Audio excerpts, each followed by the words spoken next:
तो इस कहानी की शुरुआत में हम एक चमचमाते हुए शहर को देखते हैं, जिसके अंदर चारों तरफ काफी सफाई थी और सभी लोगों ने व्हाइट कलर के कपड़े पहने हुए थे।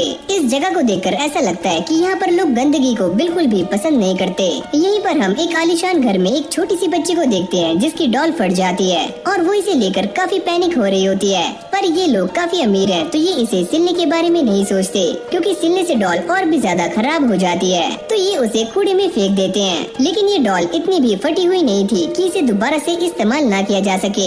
इस कहानी में आगे बढ़ने से पहले हमें ये बताया जाता है कि इंसान किसी भी चीज को कचरे में चेंज कर देते हैं, और ऐसे ही वो दूसरे इंसानों के साथ भी करते हैं। यानी कि जो चीज उनके काम की नहीं होती वो उसे कचरा समझकर फेंक देते हैं। अब ये सारा का सारा कचरा एक टनल से होते हुए डंपिंग ट्रक में आ जाता है, जो कि इसे ले जाकर वेयर हाउस में फेंक देते हैं। अब यही वो जगह है जहाँ पर ये सारा कचरा इकट्ठा होता है, यानी कि ये एक तरह का डंपिंग ग्राउंड है। फिर हमें इस कहानी के मेन कैरेक्टर को दिखाया जाता है, जिसका नाम है रूडो, और वो इस वेयर हाउस में जाकर कुछ ढूंढने का ट्राई कर रहा होता है। लेकिन तभी अचानक यहाँ पर गार्ड आ जाता है, जो कि उसे नोटिस कर लेता है। गार्ड ये समझ जाता है कि ये वही है जो कि उनके सुंदर शहर को खराब कर रहा है, यानी कि कचरा चोर। अब अंदर जाने के बाद ये गार्ड अपनी गन को बाहर निकाल लेता है और ये कहता है कि तुम कौन हो और यहाँ पर क्या कर रहे हो? क्या तुम इस बात को नहीं जानते कि इस जगह पर आना सख्त मना है? यहाँ पर बस ऑफिसर्स ही आते हैं। तुम लोगों ने हमारा शहर पूरी तरह से बर्बाद करके रख दिया है। लेकिन ये बंदा जिसका नाम है रूडो, वो भी उसे बड़ी गौर से देख रहा होता है। तभी ये गार्ड अलार्म बजा देता है, जिससे बाकी के गार्ड्स भी यहाँ पर आ जाते हैं। रूडो इन सभी के ऊपर कचरा फेंकना शुरू करता है और यहाँ से भाग जाता है। पर थोड़ा आगे जाने के बाद वो ये देखता है कि जिस दरवाजे से वो भागने वाला था वो दरवाजा बंद हो चुका है। जिसके बाद सारे के सारे गार्ड्स भी यहाँ पर आ जाते हैं और वो रूडो के ऊपर अपनी बंदूकें तानकर उसके ऊपर लगातार फायरिंग करनी शुरू कर देते हैं। फिर हम पहली बार रूडो के चेहरे को देखते हैं, जिसके ऊपर काफी ज्यादा गुस्सा होता है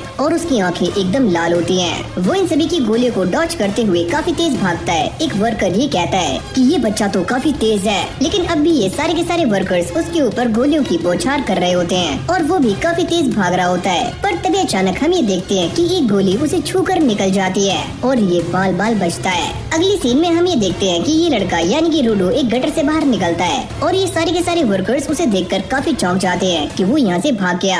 रूडो ये कहता है, मेरे वहाँ जाने से किसी को क्या परेशानी होगी? मैं किसी को भी दिक्कत नहीं दे रहा था। यहाँ पर हम एक और चीज नोटिस करते हैं कि रूडो के पास वही टॉय है जो कि उस लड़की ने फेंका था।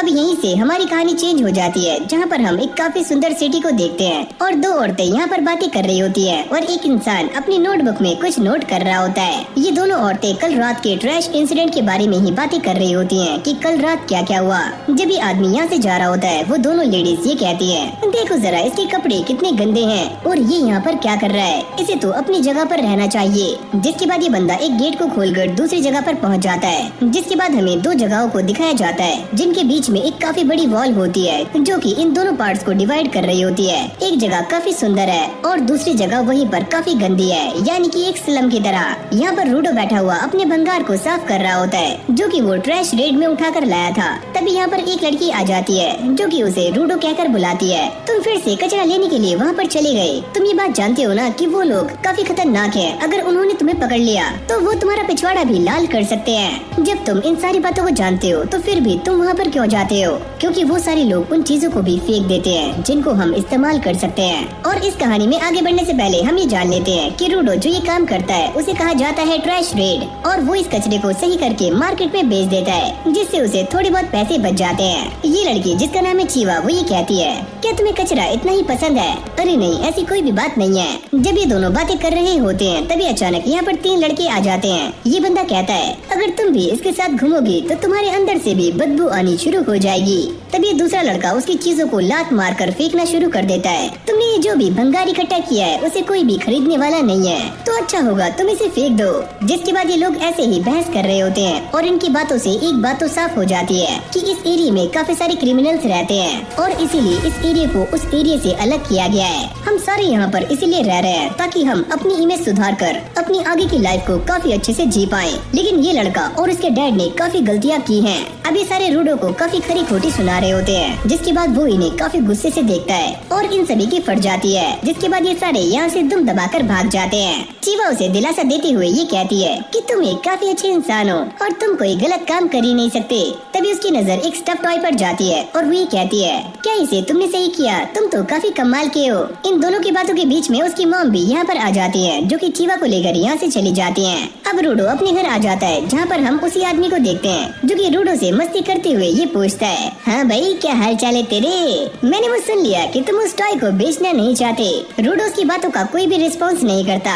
चलो फिर ये सारी बातें छोड़ो और तुम मुझे उस ट्रैश रेड के बारे में बताओ जो कि तुमने की थी।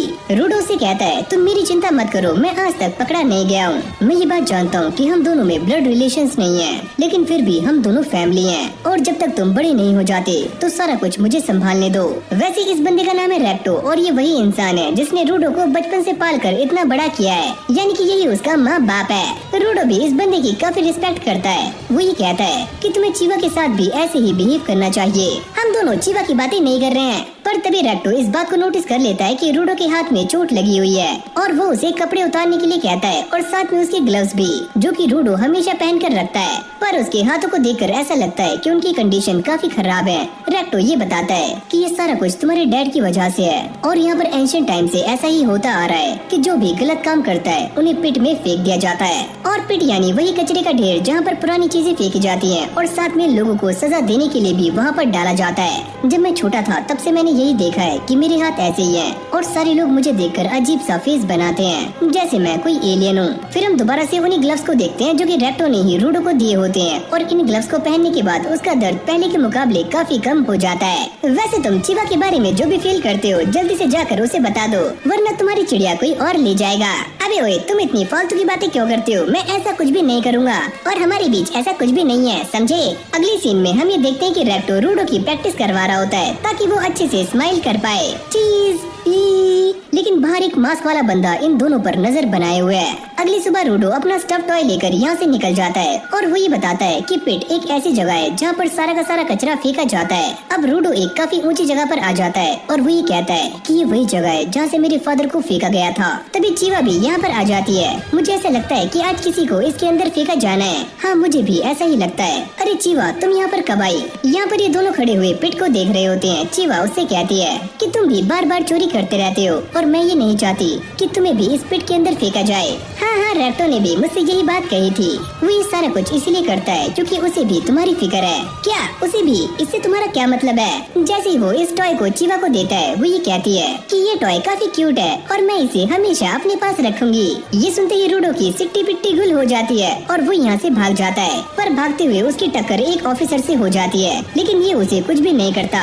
अब रूडो अपने घर आ गया था, पर तभी अचानक वो ये देखता है कि एक मास्क वाला बंदा रैक्टो के ऊपर बैठा हुआ है, जिसको देखकर रूडो को काफी गुस्सा आ जाता है। इससे पहले रूडो कुछ कर पाता, ये इंसान उसे बेहोश कर देता है। जैसे ही उसे होश आता है तो ये मास्क वाला बंदा उसके सामने बैठा हुआ होता है और उसके हाथ में रैक्टो की डायरी होती है। रैक्टो के अंदर अब भी थोड़ी जान बची हुई थी और वो रूडो को यहाँ से भागने के लिए कहता है। इससे पहले रूडो यहाँ से भागता तभी ऑफिसर्स यहाँ पर आ जाते हैं और वो रैक्टो को मारने के जुर्म में रूडो को गिरफ्तार कर लेते हैं। लेकिन मैंने इनके साथ कुछ भी नहीं किया, मुझे छोड़ दो। इस तरफ सारे के सारे लोग उसके घर के बाहर जमा हो जाते हैं और ये अफवाह फैल जाती है कि रूडो ने अपने अडॉप्टिव फादर को खत्म कर दिया है। और चीवा भी यहीं पर खड़ी हुई ये सोच रही होती है, क्या सच में रूडो ऐसा कर सकता है? तभी रूडो की नजर चीवा के ऊपर जाती है और वो ये कहता है कि रैक्टो को मैंने नहीं मारा, उसे किसी और ने मारा है। मैंने तुम्हारे ऊपर भरोसा किया लेकिन तुमने ये किया। ये बोलने के बाद वो उसके सॉफ्ट टॉय को नीचे फेंक देती है। यहाँ पर रूडो को भी इस पिट में फेंक दिया जाता है। मैं तुम सभी को नर्क में भेज कर रहूंगा। लेकिन जैसे ही उसकी आंखें खुलती हैं वो ये देखता है कि वो अब भी जिंदा है, पर उसे ये बात समझ नहीं आती कि वो कहाँ पर है। तभी अचानक रूडो ये नोटिस करता है कि उसके सामने एक काफी खतरनाक मॉन्स्टर है, जिससे बचकर वो भागने का ट्राई कर रहा होता है। पर वो ये देखता है कि यहाँ पर एक मॉन्स्टर नहीं बल्कि 3 मॉन्स्टर्स हैं। देखने में ये तीनों ही कचरे का ढेर लग रहे होते हैं। रूडो को समझ नहीं आता कि वो अब क्या करे। जैसे ही एक मॉन्स्टर उसके ऊपर अटैक करता है तो रूडो जंप करके इससे बच जाता है। अब ये सारे के सारे मॉन्स्टर्स लगातार उसके ऊपर अटैक्स कर रहे होते हैं। रूडो यहाँ से भागने का ट्राई करता है क्योंकि उसकी काफी फट रही होती है। वो सारे लोग मुझे यहाँ पर कैसे भेज सकते हैं? यहाँ तक कि इस जगह की हवा भी काफी जहरीली है। रूडो ये सोचता है मुझे कुछ भी करके यहाँ से बाहर निकलना होगा। अगर मैंने ज्यादा टाइम तक यहाँ पर सांस ली तो मेरी जान जा सकती है। रूडो के दिमाग में बस यही चल रहा होता है कि उसे यहाँ से बचने के लिए एक सेफ जगह ढूंढनी होगी, लेकिन ये सारे के सारे मॉन्स्टर्स उसकी तरफ काफी तेजी से बढ़ रहे होते हैं। वो ये सोचता है कि मैं यहाँ पर मर जाऊंगा और मैं कुछ भी नहीं कर सकता।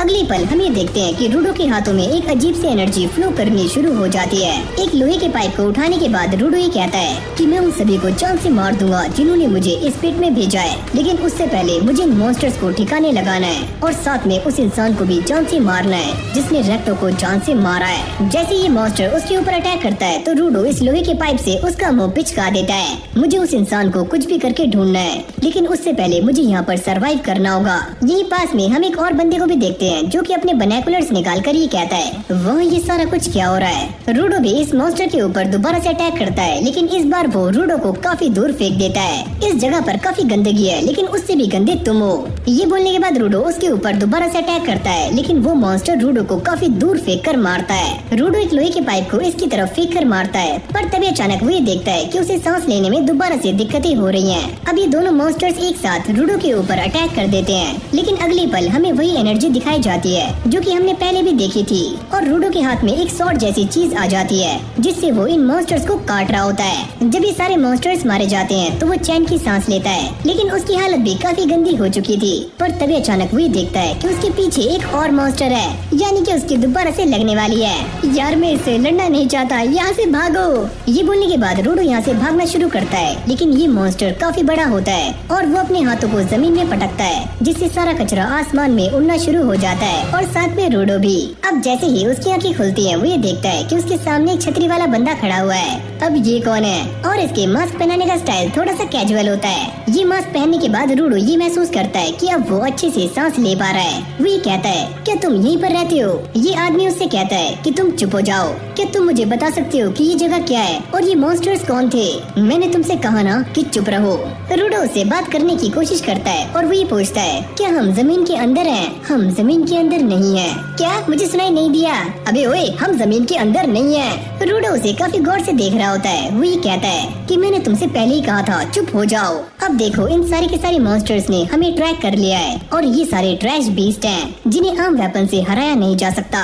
और इसकी बातों से एक चीज और क्लियर होती है कि ये सारे के सारे ट्रैश बीस्ट आवाज के ऊपर रिएक्ट करते हैं। अब ये बंदा रूडो के ऊपर काफी चिल्लाना शुरू कर देता है और ये ट्रैश बीस्ट भी उनके काफी करीब आ चुका है, लेकिन अगले पल हम ये देखते हैं कि इस बंदे का अम्ब्रेला एक वेपन के अंदर कन्वर्ट हो जाता है। जब ये मॉन्स्टर उसके ऊपर अटैक करता है तो ये अम्ब्रेला काफी तेज घूमनी शुरू हो जाती है और ये मॉन्स्टर छोटे छोटे पार्ट्स में टूट जाता है और मारा जाता है। रूडो इस अम्ब्रेला को काफी गौर से देख रहा होता है और उसे ये अम्ब्रेला काफी अजीब लगती है। साथ ही में वो ये देखता है कि ये मॉन्स्टर दोबारा से रीजनरेट नहीं कर रहा है। अगले पल ये आदमी देखता है कि उसके सामने ट्रैश बीस्ट की पूरी आर्मी आ चुकी है। चलो थोड़ी सफाई करते हैं। ये बोलने के बाद वो एक एक करके अपने अम्ब्रेला की हेल्प से सारे के सारे मॉन्स्टर्स को मारना शुरू कर देता है। पहले इसको, फिर इसको और लास्ट में इसको भी।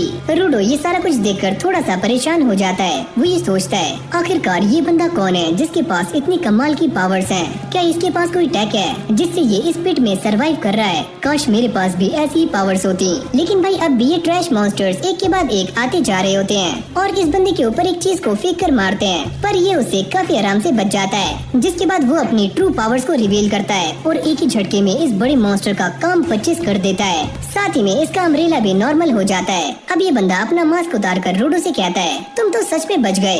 वैसे मेरा नाम है एंजन। यहाँ पर काफी बदबू है। और वो अपने मास्क को दोबारा से पहन लेता है। जिसके बाद हमें एक फ्लैशबैक दिखाया जाता है जहाँ पर रूडो की हालत काफी खराब होती है क्योंकि बच्चों ने उसे काफी मारा होता है, लेकिन ये उनसे बदला नहीं लेता। वो इन सारे पलों को याद कर रहा होता है जो कि उसने रेक्टो के साथ बिताए हैं और रेक्टो ने ही उससे कहा था अगर हम किसी चीज को अपने पास अच्छे से रखते हैं तो उसके अंदर जान आ जाती है, यानी कि सोल। तुम्हारा मतलब वो चीज जिंदा हो जाती है। रेक्टो बस ये समझा रहा होता है कि हर चीज की केयर करनी चाहिए। तुम्हारा मतलब इन ग्लव्स में भी जान है, अगर तुम इन्हें संभाल कर रखोगे तो इसके अंदर भी जान आ सकती है। फिर हमारी कहानी दोबारा से प्रेजेंट में आ जाती है जहाँ पर एंजन ने रूडो को बांधा हुआ होता है और वो उसे खींचकर कहीं लेकर जा रहा होता है। ओह, तो तुम्हारी आंखें खुल गई। अरे ओए, मुझे छोड़ दो, मुझे वापस जाना है। तुम जिस जगह पर जाना चाहते हो उस जगह को स्फीयर कहा जाता है और अब तुम्हारा वहाँ पर जाना पॉसिबल नहीं है। अबे ओए, मैं वहाँ पर जाकर रहूंगा, मुझे खोल दो। रूडो उससे सारी की सारी जानकारी निकलवाने की कोशिश कर रहा होता है और साथ में उसकी पावर्स के बारे में भी पता करता है। मैं जब तक चुप नहीं होऊंगा जब तक कि तुम मुझे सारा कुछ नहीं बता देते। अगर तुम सच में इन सारी बातों के बारे में जानना चाहते हो तो मुझे तुम्हें एक सबक सिखाना होगा। जिसके बाद वो रूडो को लेकर एक अजीब सी जगह पर आ जाता है जहाँ पर उसके सामने काफी सारे लोग होते हैं और सभी ने मास्क पहने होते हैं। अब एक आदमी रूडो के पास आकर उसे ये कहता है, क्या तुम स्फीयर से यहाँ पर आए हो? हाँ, मैं वहीं से आया हूँ। ये सारे लोग इस बात को देखकर काफी शॉक्ड हो जाते हैं कि स्फीयर के लोग भी उन्हीं की तरह भाषा बोलते हैं, यानी कि हिंदी। ये बंदा रूडो के फेस को टच करने की कोशिश करता है लेकिन रूडो पीछे हट जाता है। अबे ओए, मैं मीठा नहीं हूँ। अभी सारे के सारे बंदे रूडो को मोटी मोटी चेन्स लगाकर एक गाड़ी के अंदर डाल देते हैं। सुनो बच्चे, हम स्फीराइड से काफी नफरत करते हैं क्योंकि वो अपना सारा का सारा कचरा हमारे यहाँ पर डाल देते हैं। लेकिन अगले पल हम ये देखते हैं कि रूडो को काफी गुस्सा आना शुरू हो जाता है और हमें दोबारा से वही मैजिकल फ्लेम्स दिखाई जाती हैं। रूडो उनसे कहता है, तुम्हें क्या लगता है कि तुम मेरे साथ जैसा चाहे वैसा बर्ताव कर सकते हो? एंजिन भी दूर से ये सारा नजारा देख रहा होता है। रूडो के आसपास की सारी चीजें हवा में फ्लोट कर रही होती हैं। अब ये एनर्जी चारों तरफ फ्लो करने लग जाती है। जैसे ही रूडो एक चेन को पकड़ता है तो इस चेन के अंदर भी वो एनर्जी आ जाती है। साथ ही में उसकी आंखें भी पहले के मुकाबले काफी रेड हो जाती हैं। इससे पहले ये सारे बंदे रूडो पर अटैक करते, वो ही इनके ऊपर अटैक करके इन सभी की फाड़ देता है। ये सारे बंदे इस बात को समझ जाते हैं कि रूडो एक गिवर है और बिना ऑब्जेक्ट के उसकी पावर्स कुछ भी नहीं है। एक आदमी रूडो के ऊपर अटैक करके उसके ऑब्जेक्ट को हाथ से गिरा देता है लेकिन अगली पल रूडो एक टायर को टच करता है जिससे ये टायर कुछ ऐसा बन जाता है जिसको देखकर इन सभी की चड्डी टाइट होनी शुरू हो जाती है। क्या ये बंदा एक साथ काफी सारे ऑब्जेक्ट्स का इस्तेमाल कर सकता है? अगली पल इस बंदे की हालत कुछ ऐसी हो जाती है जैसे रूडो इस दूसरे वाले बंदे को मारने वाला होता है लेकिन तभी एंजिन यहाँ पर आ जाता है और वो उसको रुका लेता है। जिसके बाद रूडो दोबारा से नॉर्मल हो जाता है। एंजिन उससे कहता है, मुझे माफ करना, मैं तो बस तुम्हारी पावर्स को चेक करने के लिए तुम्हें यहाँ पर लेकर आया था। अब एंजिन उससे कहता है कि मैं तुम्हें सारा कुछ बताने के लिए रेडी हूँ जो भी तुम जानना चाहते हो, लेकिन बदले में तुम्हें क्लीनर्स ऑर्गेनाइजेशन को ज्वाइन करना होगा, यानी कि हमें। जिसके बाद हमें एक अननोन बंदे को दिखाया जाता है जो कि एंजिन से बातें कर रहा होता है। एंजिन उससे कहता है कि मैंने एक नए लड़की को रिक्रूट कर लिया है और मैं तुम्हें उससे काफी जल्दी ही मिलवाने वाला हूँ। ये बुढ़ा आदमी जो कि रूडो का इलाज कर रहा होता है वो ये कहता है कि तुम जिस जगह पर मिले थे वहाँ की हवा काफी खराब थी, अगर तुम कुछ टाइम और वहाँ पर रहते तो तुम मारे जाते। रूडो एंजिन से कहता है, मैंने अभी तक तुम्हारी पार्टी को ज्वाइन नहीं किया है, तुम्हारे पास कोई और रास्ता भी नहीं है। और यहाँ से बाहर आने के बाद रूडो एंजिन को थैंक्स करता है उसकी जान बचाने के लिए, लेकिन वो इस चीज के लिए मना कर रहा होता है कि मैं तुम्हारी पार्टी को ज्वाइन नहीं कर सकता। एंजिन उसे सारा कुछ बताना शुरू करता है कि वो उसे उस जगह पर लेकर क्यों गया था, ताकि वो रूडो को ये दिखा सके कि यहाँ के लोग स्पीयर से आए हुए लोगों का क्या हाल करते हैं और उन्हें कैसे ट्रीट करते हैं। और मैं तुम्हें एक सीधी बात बताऊं, यहाँ पर कोई भी इन्फॉर्मेशन बिना पैसों के नहीं मिलती। अब ये दोनों खाना खाने के लिए एक जगह पर आ गए थे। रूडो बर्गर को एंजॉय कर रहा होता है पर अब भी उसे ये बात समझ नहीं आती कि ऊपर से ये पेट देखने में जैसा लगता है ये असल में वैसा नहीं है। ये दोनों खाना खाते हुए बातें कर रहे होते हैं। एंजिन उससे पूछता है, वैसे तुम्हारा नाम क्या है? मेरा नाम है रूडो, काफी अच्छा नाम है। जिसके बाद एंजिन रूडो को काफी सारी बातें बताना शुरू करता है और वो ये कहता है कि इस जगह पर सिर्फ कचरा जमा नहीं होता, यही सेम हाल इमोशंस का भी है जिसे एनिमा कहा जाता है, जिसके नतीजे काफी सारे होते हैं जैसे कि ट्रैश मॉन्स्टर्स का बनना। अब एंजिन उसे बताता है कि ये जो ट्रैश बीस्ट होते हैं वो ह्यूमंस को देखते ही उनके ऊपर अटैक कर देते हैं और ये ज्यादातर कूड़े के पास ही पाए जाते हैं। इन सारे के सारे ट्रैश बीस्ट को आम हथियारों से हराया नहीं जा सकता क्योंकि उनके कोर एनिमा से बने होते हैं। वो रूडो को सारी बातें बड़ी गौर से समझा रहा होता है। वो ये कहता है, अगर किसी चीज को काफी लंबे टाइम तक अपने पास रखो तो उसके अंदर सोल आ जाती है, यानी कि एनिमा। यहाँ तक कि वो ये भी कहता है कि सारे लोग इन पावर्स का इस्तेमाल नहीं कर सकते, लेकिन तुम ये कर सकते हो क्योंकि तुम्हारे पास ये ग्लव्स हैं, यानी कि मैं उन लोगों में से हूँ जो कि ये कर सकता है। हाँ, तुम भी उनमें से एक हो और ऐसे लोगों को गिवर्स कहा जाता है। वैसे हम क्लीनर्स हैं जो कि इन सारे के सारे ट्रैश बीस्ट को खत्म करते हैं। रूडो कहता है, अगर मैं तुम्हें ज्वाइन कर लूँ तो क्या तुम मुझे वापस जाने का रास्ता बता सकते हो? वो तो मुझे भी नहीं पता। अबे ओए, तो मैं तुम्हें ज्वाइन क्यों करूँ? वैसे हमारे बॉस के पास इन सारी चीजों की काफी नॉलेज है। अरे यार, अब मैं इसके बॉस से मिलूं। बातें करते करते रूडो उसे ये बताता है कि ये ग्लव्स उसे उसके डैड ने दिए थे। ओह, इसलिए तुम इनकी इतनी केयर करते हो। तो चलो फिर, मैं तुम्हें जो बता सकता था वो मैंने बता दिया है और अब मैं चलता हूँ। ये सारी बातें जानने के बाद रूडो एंजिन को थैंक्स करता है और एंजिन भी जाने से पहले उसे कुछ पैसे दे देता है। क्या तुम श्योर हो कि तुम मुझे ये पैसे देना चाहते हो? अरे हाँ हाँ मुन्ना, रख लो। और वैसे भी ये सारे पैसे तुम्हारे कपड़ों को बेचकर मिले हैं। अबे ओए, तेरी भैंस की टैट, ये तूने कब किया? तभी यहाँ पर एक बिल्ली आ जाती है जो कि रूडो के पैसे लेकर यहाँ से भाग जाती है। रूडो उसे पकड़ने की काफी कोशिशें करता है लेकिन वो उसके हाथ नहीं आती। वो ये नोटिस करता है कि साइड में एक स्टिक है जिसका इस्तेमाल इस्तेमाल करके वो इस बिल्ली को लपेट लेता है। तभी उसके पीछे से एक बंदा यहाँ पर आ जाता है और वो ये कहता है कि वो चीज मेरी है, मुझे वापस कर दो। अबे ओए, ये पैसे मेरे हैं, मैं पैसों की बात नहीं कर रहा हूँ, वो स्टिक जो कि तुम्हारे पास है। इस स्टिक को छीनने के बाद ये बंदा रूडो को आगे धक्का देता है और रूडो भी इस बात को नोटिस करता है कि इसके कपड़ों पर भी वही निशान है जैसे कि एंजिन के कपड़ों पर था। अगले पल हम ये देखते हैं कि इस बंदे को काफी गुस्सा आ जाता है और इसकी छड़ी में एक एनर्जी फ्लो करने लग जाती है। तुम्हें क्या लगता है कि तुम ऐसे ही किसी की भी चीज का इस्तेमाल कर सकते हो? रूडो भी इसको देखकर ये सोचता है कि ये भी एक क्लीनर है। जिसके बाद ये बंदा रूडो के ऊपर अटैक कर देता है, पर रूडो इससे बाल बाल बचता है। तो तुम ही हो वो न्यू टैलेंट यानी कि रूडो। पर तुम मेरा नाम कैसे जानते हो? एंजिन ने मुझे तुम्हारे बारे में सारा कुछ बता दिया है और मेरा नाम है जांका और आज से मैं ही तुम्हारी ट्रेनिंग करवाऊंगा। जांका उसको देखकर ये कहता है कि तुम काफी कमजोर हो और सारा कुछ बिल्कुल बेसिक से ही स्टार्ट करना होगा।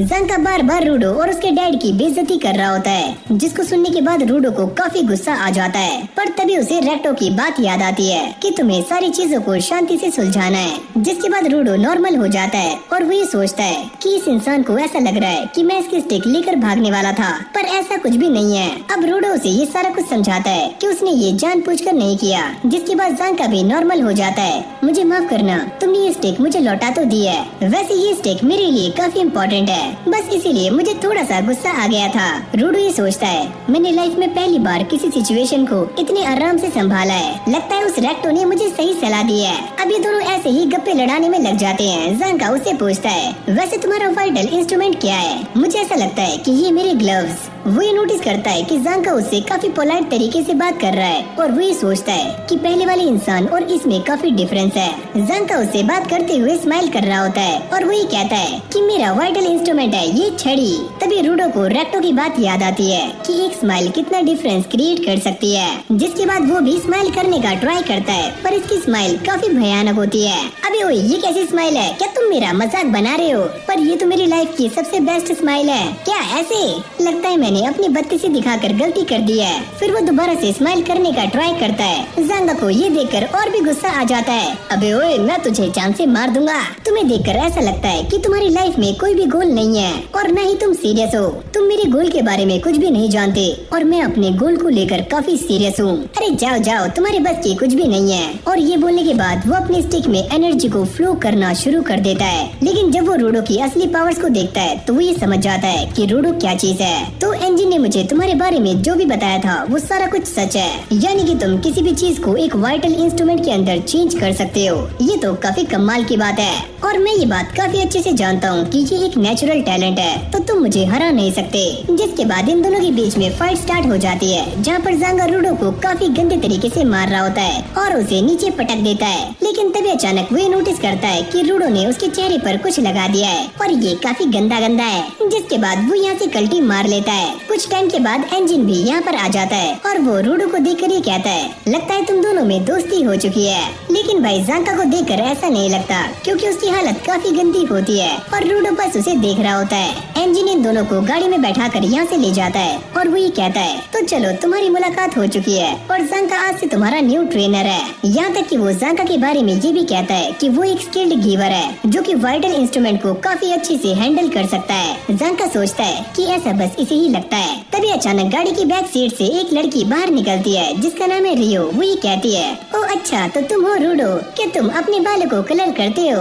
और वो ये देखती है कि ये नेचुरल है। एंजिन भी इन सभी को लेकर जहाँ पर जा रहा है वो है क्लीनर्स का हेडक्वार्टर। एंजिन अपनी गाड़ी को काफी तेज चलाते हुए इन सभी को हेडक्वार्टर की तरफ लेकर जा रहा होता है। रास्ते में जाते हुए इन सभी को काफी सारी डिस्ट्रॉयड सिटीज भी देखने को मिलती हैं, जिनकी हालत काफी खराब थी। अभी एक टनल को क्रॉस करते हैं जो कि एक काफी बड़े पहाड़ के नीचे से होकर गुजरता है। जिसके बाद सारे के सारे लोग कार से बाहर आ जाते हैं। एंजिन रूडो का स्वागत करता है कि वेलकम है तुम्हारा क्लीनर्स के हेडक्वार्टर में। रूडो इस बात से काफी शॉक्ड होता है कि रियो अब भी उसके बालों से काफी खेल रही थी, जिससे उसके बाल काफी खराब हो जाते हैं। जैसे ये सारे हेडक्वार्टर के अंदर आते हैं तो कुछ मक्खियाँ रूडो के आसपास मंडराना शुरू कर देती हैं। रूडो उन्हें बड़ी गौर से देख रहा होता है और ये सोचता है अब ये कहाँ से आ गई। फिर हमें सामने एक रिसेप्शनिस्ट को दिखाया जाता है जो कि बैठी हुई प्लेबॉय मैगजीन पढ़ रही होती है। इंजन उसे रूडो से इंट्रोड्यूस करवाता है कि ये है रूडो, ये लड़की जिसका नाम है सैम्यू। वो इसी बात को नोटिस करती है कि कौन कौन क्लीनर्स को ज्वाइन कर रहा है और इसके पास एक काफी यूनिक एबिलिटी है।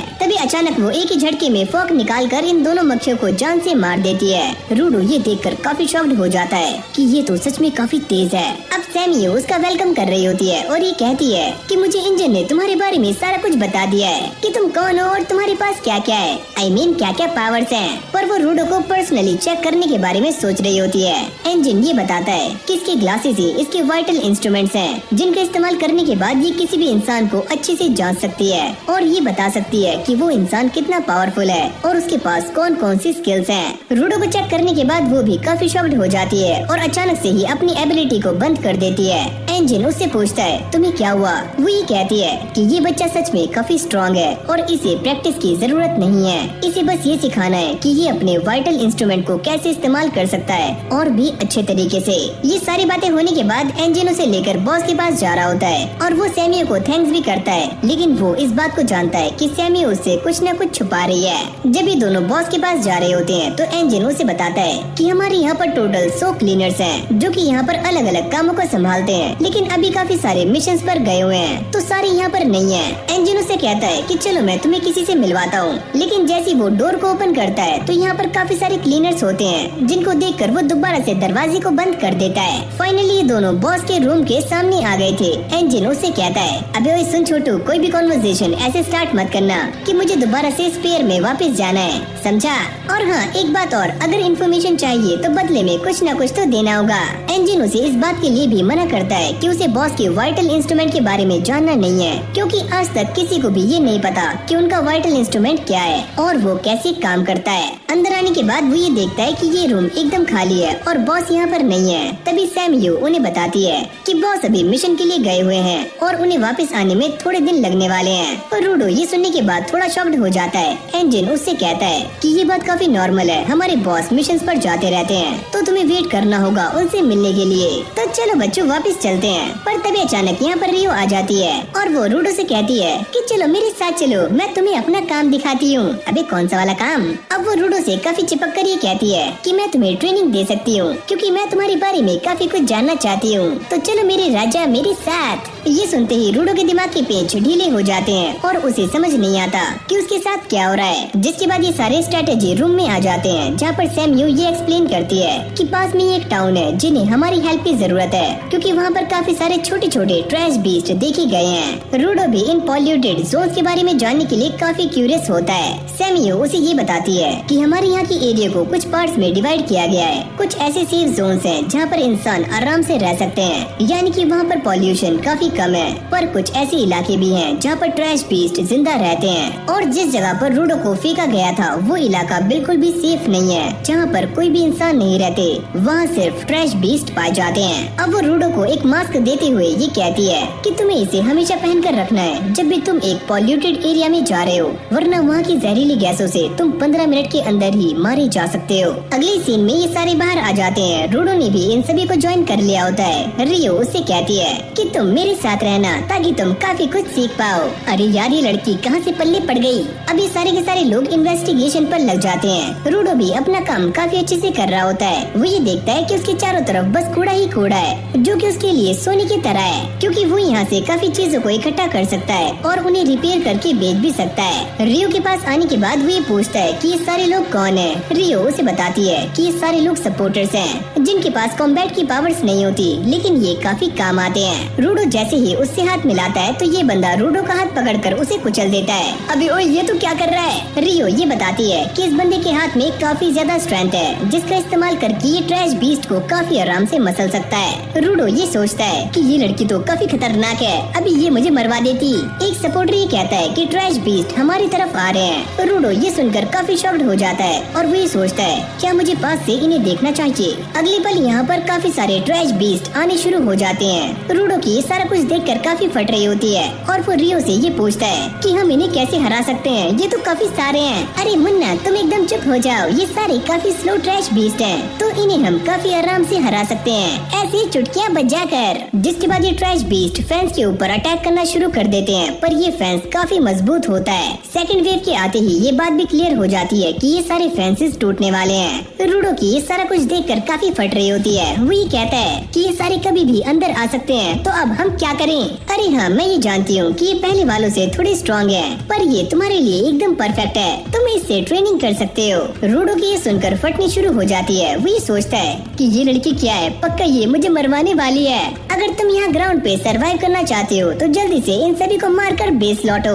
रूडो भी ये करने के लिए मान जाता है। तभी एक ट्रैश बीस्ट फेंस को तोड़ते हुए अंदर आ जाता है। रियो उसको देखकर काफी शॉक्ड हो रही होती है। वो ये कहती है कि मैंने आज से पहले इतना सुंदर ट्रैश बीस्ट नहीं देखा, और हाँ ये तुम्हारे लिए एकदम परफेक्ट है और मैं इससे मस्ती करने के लिए जा रही हूँ। अगले पल हम ये देखते हैं कि वो अपने वाइटल इंस्ट्रूमेंट को बाहर निकाल लेती है, जो कि एक सीजर होती है, जो कि देखते ही साइज में काफी बड़ी हो जाती है। जिसके बाद रियो इन सारे ट्रैश बीस्ट को काटना शुरू कर देती है। रूडो ये सारा कुछ देखकर काफी शॉक्ड हो जाता है। सपोर्टर उसे ये कहता है रियो जिस वाइटल इंस्ट्रूमेंट का इस्तेमाल कर रही है उसे रीपर कहा जाता है, जिसका इस्तेमाल वो अपने पैरों से करती है। रूडो भी ये सारा कुछ देखकर समझ जाता है कि सारे के सारे क्लीनर्स अपने वाइटल इंस्ट्रूमेंट का इस्तेमाल अपने अपने तरीके से करते हैं, यानी कि सभी का अपना एक यूनिक स्टाइल है। हाँ भाई छोटू, अपने आसपास भी ध्यान रखना। तभी यहाँ पर एक लेवल 2 का ट्रैश बीस्ट आ जाता है और जैसे वो रूडो के ऊपर अटैक करने वाला होता है तभी ये सपोर्टर अपने बेयर हैंड से उसको रोक लेता है और उसे काफी दूर फेंक कर मारता है। जिसके बाद ये सपोर्टर एक एक करके ट्रैश बीस्ट को रियो की तरफ फेंक रहा होता है और वो अपनी सीजर का इस्तेमाल करते हुए इन सभी को काट रही होती है। रूडो ये देखकर समझ जाता है कि आखिरकार क्लीनर्स किस तरह से काम करते हैं, लेकिन अब भी यहाँ पर एक काफी खतरनाक ट्रैश बीस्ट बचा हुआ है जिसको देखकर इन सभी की फट रही होती है, यहाँ तक कि सपोर्टर्स की भी। जैसे ये ट्रैश बीस्ट इस बंदे के ऊपर अटैक करता है तो रूडो उसके सामने आ जाता है और इसे बचा लेता है। तुम यहाँ से निकल जाओ, मैं इसे संभाल लूंगा। उसके हाथ में जो पाइप होता है वो अपने पावर्स का इस्तेमाल करके इसे एक केज के अंदर कन्वर्ट कर देता है। तभी रूडो को ये बात रियलाइज होती है कि वो ये भूल चुका है कि उसे अपने पावर्स का इस्तेमाल कैसे करना है। पर अब ये ट्रैश बीस्ट काफी गुस्से में आ जाता है और रूडो को धक्का दे रहा होता है। पर तभी अचानक रियो यहाँ पर आ जाती है और वो इसका काम 25 कर देती है। ये सारे के सारे लोग इस बात को देखकर भी काफी चौंक जाते हैं कि ये बीस्ट 2 हिस्सों में कटने के बाद भी अब भी जिंदा है। रियो भी ये बात समझ नहीं पाती कि आखिरकार ये कैसे हुआ, ये अब तक जिंदा कैसे है। अब वो ये डिसाइड करती है कि वो इसके कोर को खत्म करने के लिए इसके छोटे छोटे पीसेस करने वाली है। सपोर्टर्स भी इस बात की जानकारी देने के लिए पास के टाउन में निकल जाते हैं। तभी अचानक हम ये देखते हैं कि रियो इस ट्रैश बीस्ट के सर को चीरती हुई इसकी बॉडी के अंदर घुस जाती है और इसके सारे के सारे अंजर पंजर काटने शुरू कर देती है। तभी उसे यहाँ पर एक ग्लोइंग चीज नजर आती है और वो ये सोचती है कि शायद यही इस मॉन्स्टर का कोर है जो कि ये छुपाने की कोशिश कर रहा है। ये भी उसे अपनी बॉडी से बाहर निकालने के लिए काफी गुस्से में इधर उधर मूव कर रहा होता है, यहाँ तक कि पागलों की तरह भी सर पटकने लग जाता है। जिसके बाद वो गुस्से में आकर रूडो के ऊपर एक काफी जानलेवा अटैक करता है और रूडो इससे बचने की काफी कोशिश करता है, पर यह अटैक काफी खतरनाक था जिससे सारी जमीन टूट जाती है और रूडो नीचे गिर रहा होता है। वो ये सोचता है कि मैं एकदम यूजलेस हूँ और मैं यहाँ पर क्या कर रहा हूँ, मुझे रेक्टो की मौत का भी बदला लेना है। पर रूडो एकदम फ्रीज हो जाता है और डार्कनेस उसे निगलने ही वाली होती है। तभी सपोर्टर यहाँ पर आ जाता है और वो उसे रेस्क्यू करके यहाँ से भागना शुरू कर देता है, यहाँ तक कि वो ट्रैश बीस्ट भी इनका पीछा कर रहा होता है। सपोर्टर उससे कहता है कि तुम्हें हमसे कुछ सीखना चाहिए, हमारे पास कोई भी स्पेशल एबिलिटी नहीं है फिर भी हम फाइट कर रहे हैं और फ्रीज नहीं होते।